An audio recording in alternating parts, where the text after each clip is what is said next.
नमस्ते दोस्तों, मैं अवज्ञा सिंह चैनल में आप लोग को नमस्ते करती हूँ। मैं अच्छी हूँ, आशा करती हूँ आप लोग भी अच्छे होंगे, स्वस्थ होंगे, मस्त होंगे। मैं आप लोग के सामने एक शिव जी का गीत गा रही हूँ। पसंद है तो लाइक कीजिएगा, सब्सक्राइब कीजिएगा। नैहर शिकारी के बहानावा आए, भोला ले आइला भोरा के। नैहर शिकारी के बहानावा आए, भोला ले आइला भोरा के। ओही जात कहला भोला पुआ से पूड़ी बा, ओही जात कहला भोला पुआ से पूड़ी बा। अइला पे भंगिया के गोलाए, भोला ले अइला भोरा के। अइला पे भंगिया के गोलाए, भोला ले अइला भोरा के।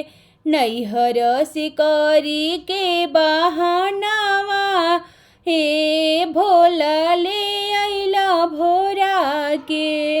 ओही जात कहला भोला कोठा अटारी बा, ओही जात कहला भोला कोठा अटारी बा।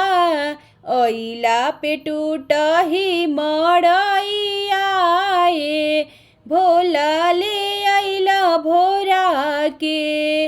अइला पे टूटही मड़ैया आए, भोला ले अइला भोरा के।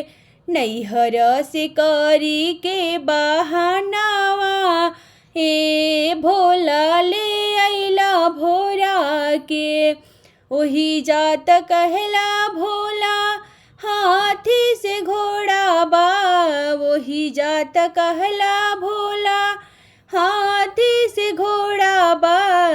अइला पे बादशाह बैलावा आए, भोला ले अइला भोरा के। अइला पे बादशाह बैलावा ए, भोला ले अइला भोरा के। नैहर शिकारी के बहानावा ए, भोला ले अइला भोरा के।